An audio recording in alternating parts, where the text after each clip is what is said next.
That's not what I wanted. How do I...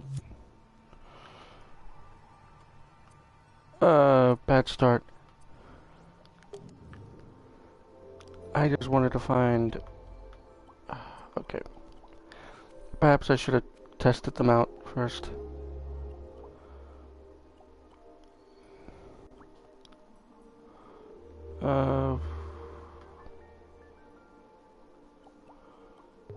Let's... Nope. No. Right, okay. I'm just trying to find a, campfire. Okay. This is good. This is fine. Sorry about that, everybody. I was trying to find just a campfire setting, which I thought it would fit. So maybe. I have no idea. But I'm going to read, Five Nights at Freddy's Fazbear Frights number 7, The Cliffs, which contains 3 stories in one book. Sorry about that bad start, by the way. I thought it would just be sitting at a campfire, but no, but this is sitting at a campfire. Though it has a bunch of purple on it. Wait, I can...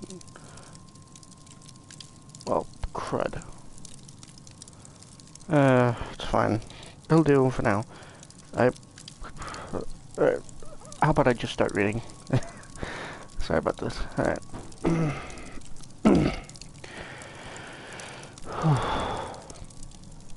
Tyler knocked his sippy cup off the kitchen table. Again. Careful, buddy, Robert said, picking it up and setting it in front of his son. Robert tried to feel relieved that his already well-worn copy of How to Handle the Toddler Years, which he jokingly called the Owner's Manual, assured him that it was perfectly normal for toddlers to knock over cups, throw food, and demonstrate an often overwhelming amount of emotional instability. But just because it was normal didn't mean it was easy. Play phone? Tyler said, eyeing Robert's phone on the table. Robert set a bowl of cereal and bananas in front of Tyler. It's not time for you to play with Daddy's phone. It's time for you to eat your breakfast and get ready for daycare.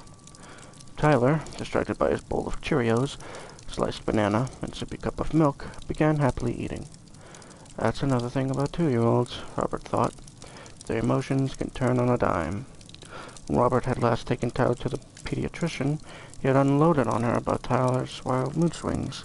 The pediatrician had just laughed and said, "Welcome to parenthood." She had then promised him, as she always did, that the task of parenting would get easier as Tyler got older. But when would it get easier? When Tyler was 3? When he was old enough to start school? When he was in college? Robert knew that for him, the hardest thing about parenting was that it was something he had to do alone.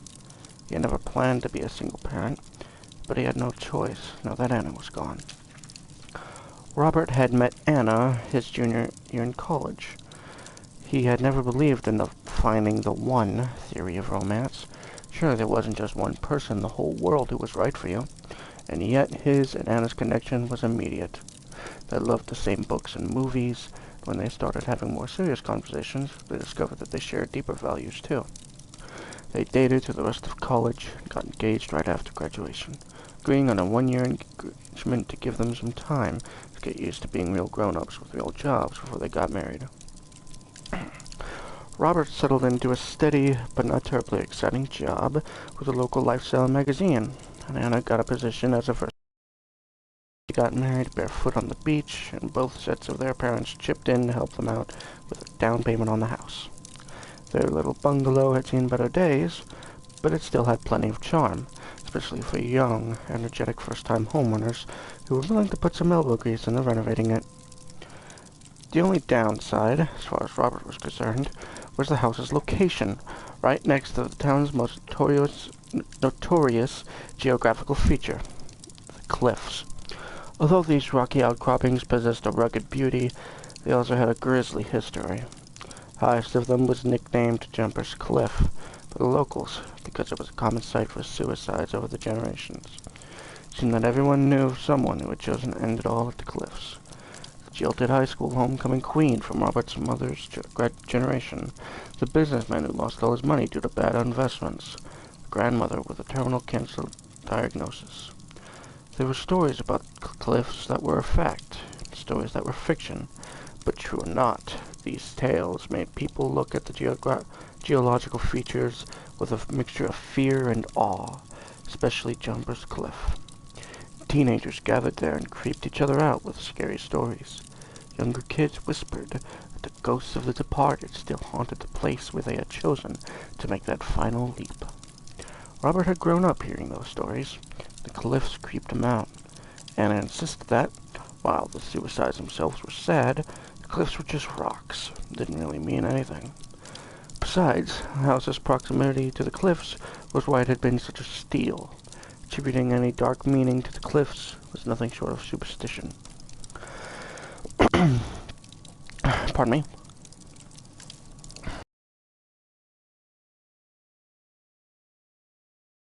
So happy with his new wife and his new life that he hardly thought about the cliffs at all. When he looked back on it, the first year of their marriage was a blissful blur of love and laughter. In his mind, he could play out scenes from that first year like a montage in a romantic movie. Two of them riding bikes together, cooking dinner together, cuddling in front of the TV with a big bowl of popcorn between them. Sure, one of them would sometimes have a bad day at work, come down with a cold, but these problems were minuscule compared to the happiness they took in each other's company.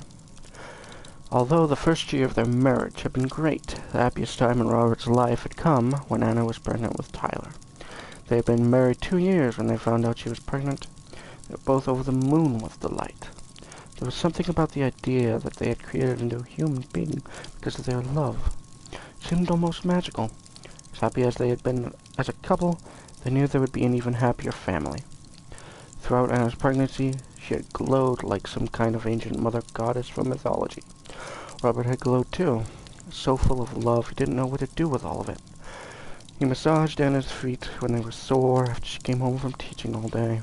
He went out to fetch her mint chocolate chip ice cream when she said it was the only thing in life that could possibly satisfy her cravings. They were in perfect harmony during her pregnancy, 2 dedicated gardeners growing their baby together. But then things went wrong.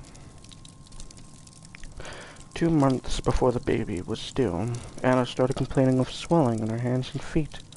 When she called the nurse at the obstetrician's office, she had said not to worry about it, that swelling was common among pregnant women, especially in the hottest months of the summer. Reassured, Anna had bought bigger shoes and soaked her feet in Epsom salts, otherwise ignored her symptoms. When she went in for a regular checkup, blood pressure was so alarmingly high. Her blood pressure was so alarmingly high, the doctor insisted that she be admitted to the hospital immediately. After that, things were a nightmarish blur in Robert's mind. All the IV drugs the doctors gave her in a failed attempt to bring her blood pressure down, decision to deliver the baby early by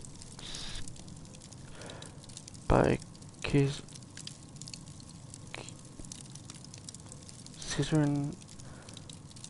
I'm not sure how to pronounce this word. Caesarean section in hopes of saving her life. I'm sorry, I couldn't make out that word.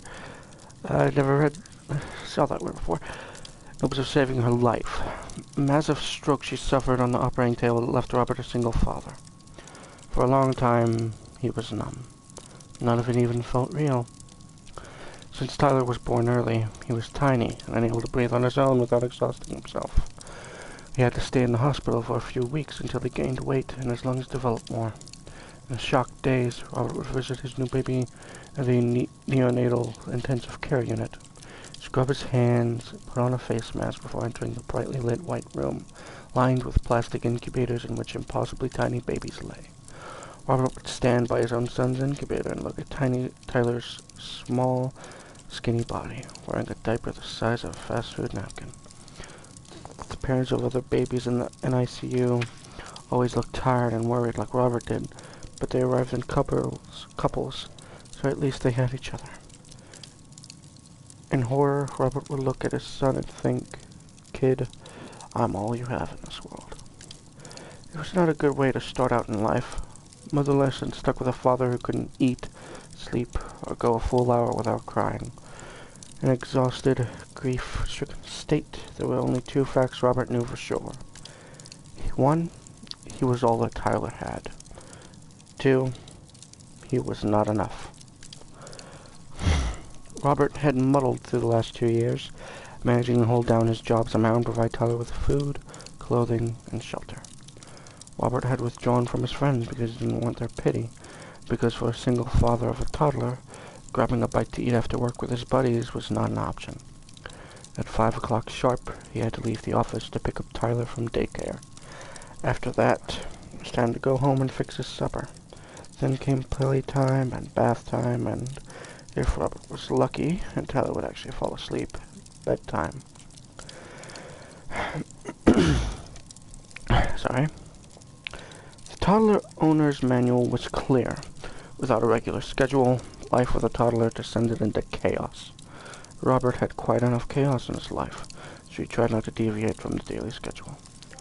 Once Tyler was finally asleep, Robert mindlessly surfed through the channels on TV, or played Warrior's Way on his laptop.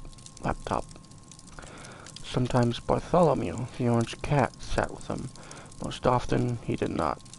Bartholomew had been Anna's pet before she and Robert had married, and Anna used to refer to him jokingly as my first husband, because of the way he guarded her jealously and had never warmed up to Robert. Now, with Anna gone, Bartholomew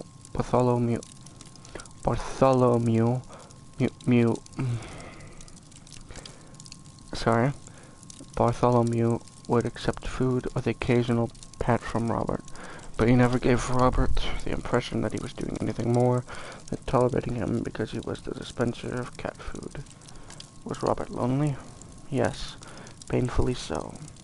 But he was also too busy and exhausted to do anything about it.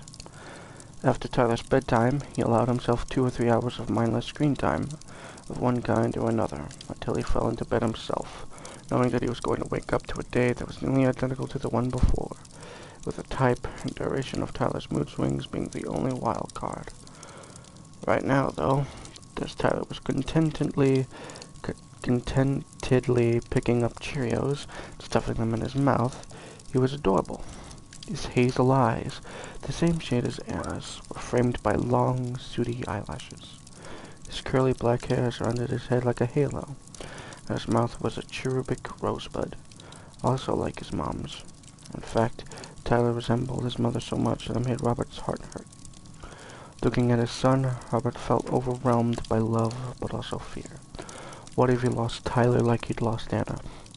Over and over the what-ifs played on the screen of his mind like a trailer for a movie no one would ever want to see.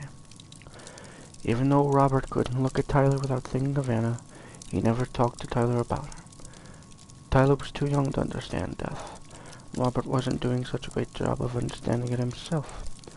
In his heart, he knew it would probably be a good idea to start showing Tyler pictures of his mom, telling him little stories about the kind of person she was, the things she used to say and do, how excited she had been about becoming his mommy. But he could never bring himself to take out any of the pictures of Anna hidden in the attic. If he tried to talk about her, the words stuck in his throat and he said nothing. Even saying her name hurt too much, especially because when he looked at Tyler, he was staring into Anna's eyes. Like he did every weekday morning, Robert choked back his sadness, along with some black coffee, and drove Tyler to daycare, letting him play with his phone all the way. After he had dropped off Tyler, he went to work, only nodding at colleagues who greeted him with good morning. Didn't want to seem rude, but he didn't want to get into conversation either. His own reactions were too unpredictable. Once he started talking, what would he say? Would he get all emotional in front of someone he didn't even know very well? Would he break down entirely? And if he did break down, what if he wasn't able to put the pieces back together? Robert knew that no matter how bad he felt, he had to hold on to his job. It's the only way he could make any kind of life for Tyler. And so today, like every other day, he sat at his cubicle and worked without stopping, trying to empty his mind of everything but the task in front of him. He stopped at noon, took out a sandwich, eating it so mindlessly once he finished it, couldn't even have identified what kind of sandwich it had been. Walked to the bathroom, then to the water cooler. He was filling his water bottle when a voice behind him said, "Hey." He jumped as though startled that he wasn't the only person in the building. He turned around to see Jess, the nice, bespectacled copy editor and self-confessed grammar nerd. I'd been hired at the same time he was. She and he used to chat a bit before Anna died, before he was broken. "Hey, Jess," he said, moving away to let her have a turn at the water cooler, and, he hoped, go back to his desk without being disturbed further. He turned to walk away. "Hold up a sec," Jess said. "Me?" Albert said, even though it was clearly him she was talking to. Reluctantly, he turned around. "I was just noticing you eating your sad little sandwich at your desk. Just filled up one of those weird paper cones with water from the cooler. Who had decided that those were adequate drinking vessels?" She grinned at him. "Well, maybe it was a delicious sandwich, but it looks sad to me. And I was thinking, I know you can't go out after work because you got a kiddo to fetch. A lot of us go out for half-price sushi on Wednesdays at lunch. Maybe you could go with us sometime?" Sushi had been Robert and Anna's favorite food. They had learned to love it in college, and had also learned to use chopsticks together, picking up sushi rolls, dipping them in soy sauce, popping them into each other's mouths. While a lot of couples went out for steaks, seafood, or Italian for special occasions, for them it was always sushi. How could going out for half-price sushi with a bunch of random people from work live up to all those romantic sushi dinners with Anna? The answer was simple. It couldn't. It would only bring back memories to make him sadder. Still, Jess was nice for asking him, for taking pity on him. "Yeah, maybe I'll join you sometime," Robert said, not even trying to sound convincing. "Thanks for inviting me." "Okay," Jess said, sounding surprisingly disappointed. "Robert?" "Yeah?" Didn't even know where this was going, but already knew he didn't like it. Wasn't this a workplace? Shouldn't they be working? She looked down for a minute, like she was collecting her thoughts. "You know," she began, "before things changed so much for you, you and I used to be friends. We used to talk. If you ever want to talk again, I'm here." Robert knew he was in danger of his emotions bubbling up to the surface, which couldn't happen. It couldn't be a basket case at work. He had to get out of this conversation and get back to his desk. "That's very kind." Jess rolled her eyes. "I'm not being kind, you goof. I like you. I've always enjoyed your company. I'm a single parent, too. Not for the same reason you are, maybe, but I bet we still go through a lot of the same stuff. Talking about some of it might be good for our sanity. What's left of it." Robert felt himself smile a little. Against his will, he was wondering why he had liked Jess. "I'm down to crumbs myself," he said. It was a joke, but like a lot of jokes, it contained the truth. "I hear you, and who knows, maybe our kids could hang out. We could take turns watching each other's Rugrats, so we could maybe have an evening out every once in a while." "Don't make any promises. You haven't met my kid yet," Robert said. Had he just made 2 jokes in a row? He's 2, right? "Yeah, yes." "Well, maybe I should give it a year or 2 before I offer my babysitting services." She smiled at him, a warm, genuine smile. "Listen, I'm giving you a free pass this week, but next Wednesday, you're going out for half-price sushi with us. No more sad little sandwiches for you." Robert gave her a little wave. "I will consider your invitation. Thank you." Turned to go back to his cubicle. "It's not an invitation," Jess called behind him. "It's mandatory. Mandatory sushi, which would be a great name for a band, by the way." Robert sat back down in his cubicle. Pretty sure this conversation with Jess was the longest conversation he had had with a non-family member in months. Like someone who hasn't exercised in years and suddenly finds himself back on the treadmill, he was exhausted. No more chit-chat today. He stayed at his desk, where he worked non-stop until 5. He was simply moving from one series of tasks in one location to another series of tasks in another. Off went the graphic designer hat, on went the dad hat. Robert pulled into the parking lot of Tiny Tot Academy, went into the cheerful, red-roofed building to fetch his son. Into the room with the big red number 2 on the door. Walls were peppered with construction paper cutouts and unintentionally abstract crayon scribble drawings. Robert found Tyler's bubbly young teacher, Miss Lorne, surrounded by toddlers playing with the brightly colored toys that covered the floor. While being outnumbered by volatile little people seemed terrifying to Robert, Miss Lorne looked perfectly at home and greeted Robert with a smile. She stood up to get closer to Robert's eye level. "He was a happy boy for most of the day," she said. "Though there is one little thing I should tell you about." Robert braced himself for bad news. He hoped Tyler hadn't hit some other kid, or bitten somebody. It seemed like every daycare had one kid who was the biter. Nobody wanted to be the biter's parent. Miss Lawrence smiled again. "Don't worry, we didn't tag anybody or anything." Robert let himself breathe a little. Miss Lawrence pushed back the curly brown hair behind her ears. "It was just that today I asked the kids to draw pictures of their families and talk about them. Being 2, most of them just draw blobs or scribbles. Then we sat in a circle and everyone talked about their families that was in their pictures. Tyler's friend Noah noticed Tyler didn't have a mom in his picture and asked him about it. Tyler got a little upset. I think mostly because someone pointed out his family was different." Robert hated to think of Tyler being singled out because of his loss. That kind of behavior have to start so early? "Aren't these kids a little young to even notice that kind of thing?" he asked. He looked around at the toddlers in the room, playing with boxes or trucks or dolls. They were babies, really. Miss Lawrence smiled again. "Oh, you'd be surprised what they notice. They don't miss much, believe me. I told Noah and the rest of the class that not all kids have a mommy and a daddy. There are all different kinds of families. Talked about what some of those families might look like. I said the only thing you need to have to make a family is people in love. So I guess you could say it turned into a teachable moment." Robert stiffened. He hated the thought of his and Tyler's broken little family being used as a teachable moment. And for what?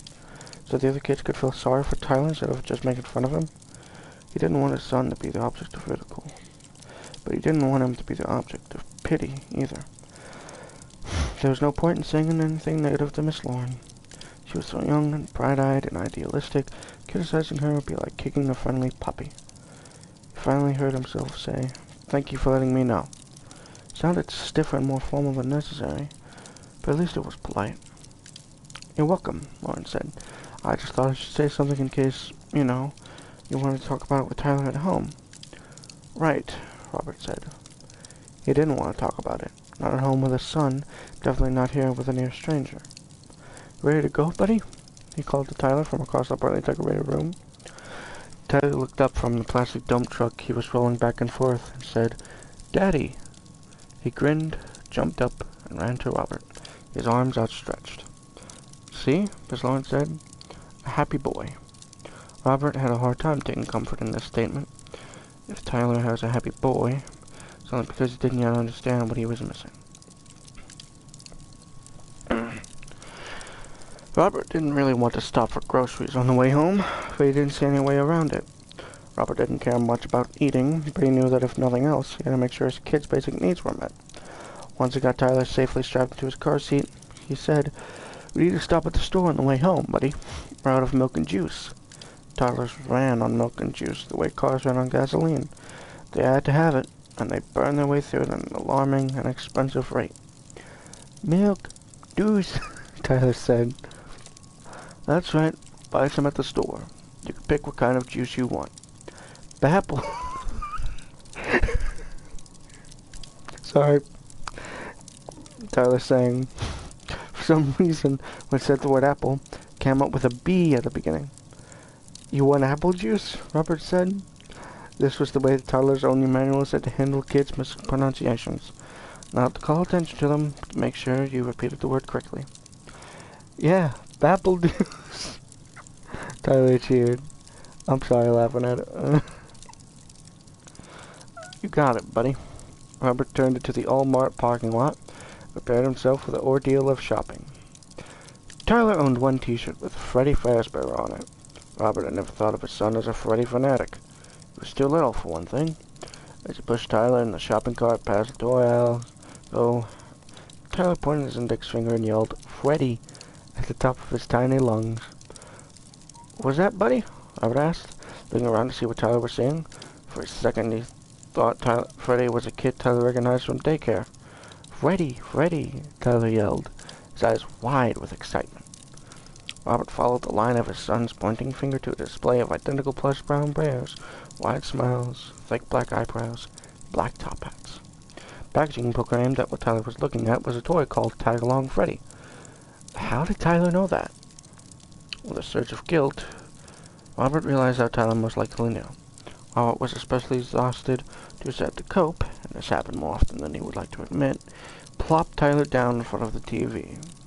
He only let him watch age-appropriate programming, and the cartoons, while they were no doubt eye candy with bright colors and rapidly shifting images, did at least make a pretense of having some educational value. But then there were the commercials. The terrible commercials designed by boardrooms or cynical suits on Madison Avenue to make children desire Technicolor sugar blobs masquerading as cereal, high fructose corn syrup suspensions masquerading as juice drinks, the latest toys based on the most popular of pop culture trends. You want to look at one of the Freddys? Robert asked. Tyler nodded, held out his hands. Robert placed the toy in Tyler's hands, and Tyler's mouth spread into a ghost of his mother. Even though the bear was encased in cardboard packaging, he drew it to him in a hug. Wuv, he said. Well, shoot, Robert thought. It was hard to argue with Wuv. Now, you be careful with that bear, Robert said. Buy it. The price sticker. He was surprised how expensive it was. Yikes, he muttered. Buy? Tyler asked, still clutching the toy to his chest. Mine? Well, let me read the packaging and see if it's even safe for kids your age, Robert said. He pulled another bear off the shelf and turned it over. Pictures on the back of the box showed laughing toddlers playing with Tag-Along Friendly. Tag-Along Freddy. I don't know what I said. And, interestingly, a woman dressed like she worked in an office, looking at her wristwatch and smiling like all was well in the world. Robert read the text on the back of the package. Tag-Along Freddy is a kid's and a parent's best pal. Freddy goes where your little one goes and sends you live updates on your Tag-Along time wristwatch included, so you'll know your little one is happy and safe.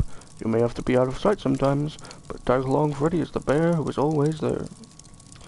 Robert thought of all the times he had to tend to something in the kitchen or take an important phone call and leave Tyler unattended. It's amazing what could go wrong in just a few seconds. He called once when he left the living room long enough to stir a pot on the stove, and returned to find Tyler scaling the bookcase like King Kong climbing the Empire State Building. You could see how this Tag-Along Freddy could come in handy, especially for a single parent like him. When he took into account that it was a toy that was also a safe device, the price didn't seem too outrageous. Tyler, he said, would you like to take Freddy home with you? Tyler's whole face lit up in a beautiful smile. Yeah, Daddy, thank you.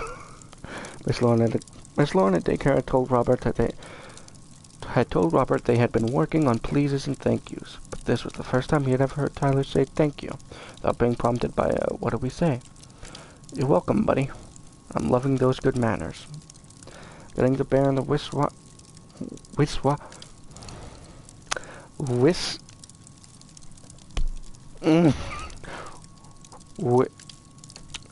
I'm having this problem again. God damn it. Wrist watch. I'm sorry. Shoot, I lost my place.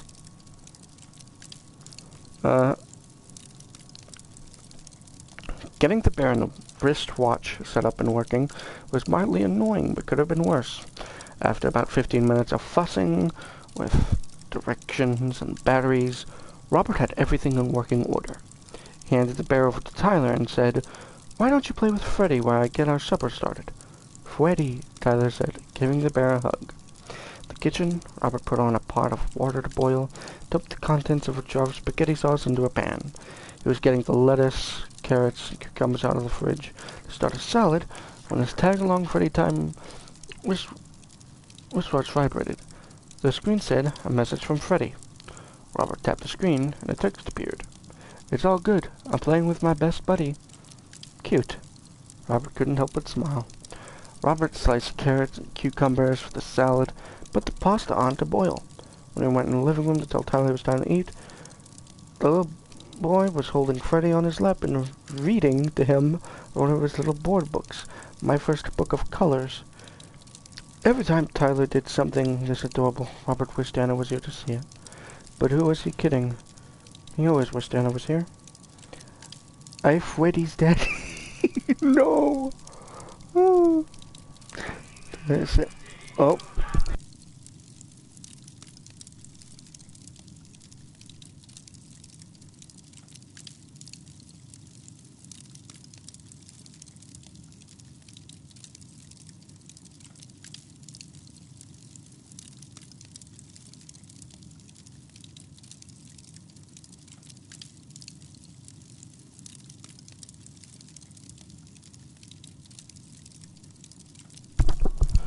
Alright. Sorry about that phone call. Let's continue. I Freddy's daddy, Tyler said. You are, huh? That's pretty cool, Robert said. Are you and Freddy ready for supper? Robert expected at least a small argument since Tyler was in the middle of reading, but he said, Okay, Daddy. Tucked his bear under his arm and followed Robert to the kitchen. When he helped Tyler to his place at the table, Tyler set Freddy down in the chair next to him and said, Freddy plate. You want Freddy to have a plate too? Robert asked. Uh-huh, Tyler said, nodding like it was a very serious matter. Feeling more than a little silly, Robert set a plate and a cup at the spot on the table in front of the toy bear. Sit down, a plate of spaghetti and a bowl of salad for Tyler, and this would be a cup of milk. Now, Freddy, just eat pretend food, or he'll get all messy, Robert said. He'll eat pretend spaghetti. Then, because he knew rhymes cracked Tyler up, he said, Freddy spaghetti. Tyler giggled like his dad had just made the funniest joke in the world. Freddy sketty. Don't, he yelled, then laughed some more, slapping the table in hilarity. He's ready for Freddy spaghetti. He's ready for Freddy spaghetti, Robert said. He was making the joke, but that's what you did when you had a 2-year-old audience. There was not much occasion for subtle wit. Robert and Tyler ate spaghetti and salad, laughed a lot. Even Robert had to admit, it was a fun time.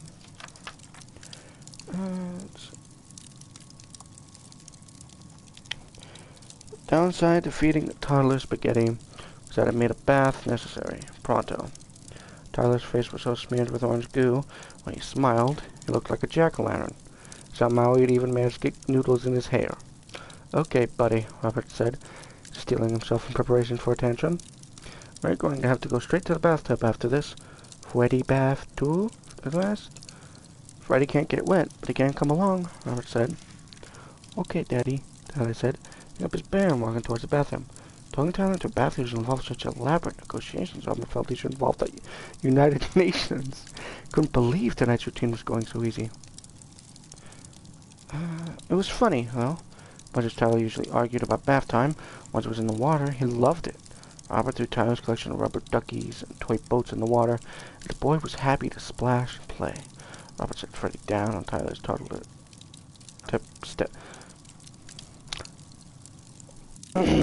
Robert set Freddy down on Tyler's toddler step stool, so he was at a safe distance from the splash zone. Tyler could still see him. Tyler held up each of his tub toys to show to Freddy. Freddy, this is my blue ball. This is... I'm sorry. Freddy, this is my little yellow duck. Oh, God. 2-year-olds love to show off and brag about their material possessions, Robert had noticed. Tyler talked to his grandma on the phone. Most of what he said was a list of the toys he owned. It was like he was some kind of business tycoon bragging about how many cars and houses he owned. Sorry, throat dry. After Tyler was clean and in his choo-choo train pajamas, Robert tucked him into bed with tag-along Freddy. You want me to read you a book, buddy? Robert asked. 2 books, Tyler said. Robert pretended to be against such an out. I'm misreading that. Robert pretended to be aghast at such an outrageous request. 2 books?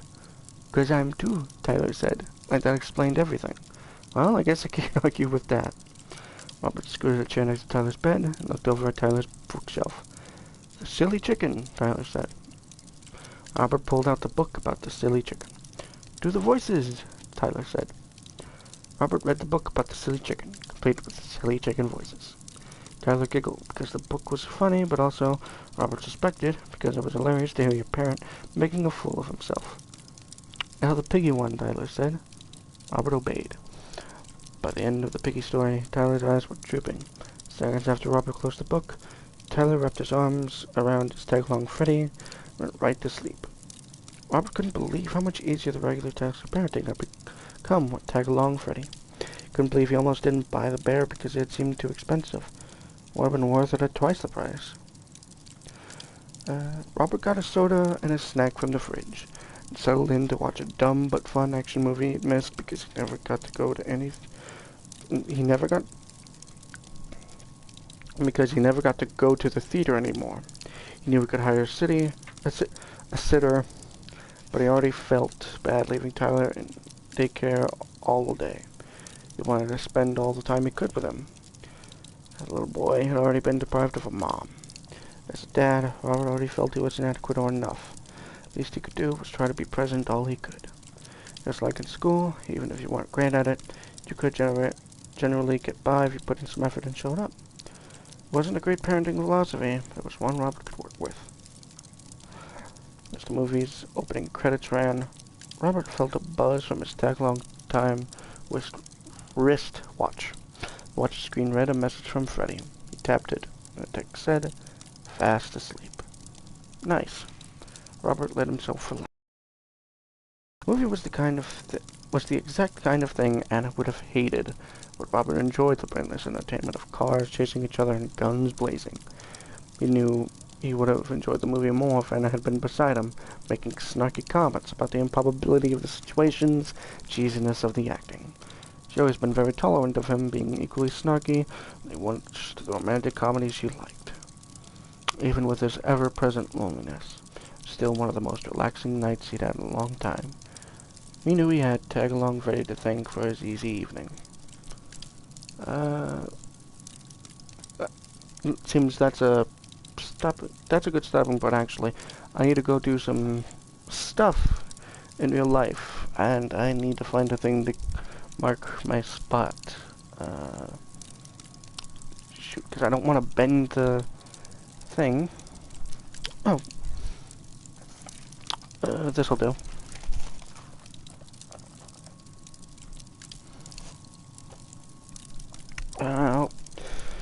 I'll be continuing this tomorrow, I think. I read for almost 40 minutes. Huh. Well, yeah, almost 40 minutes, basically. Yeah. I hope you guys enjoyed listening. Yeah, I'll continue reading tomorrow. And later, I think I'll play a game.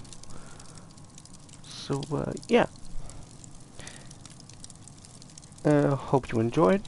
Hope you liked to listen, hear me read. I hope I did the book justice. Like, I hope I read it well. Yeah. Thanks for watching or listening, whichever. Have a good day or a good night. Stay safe.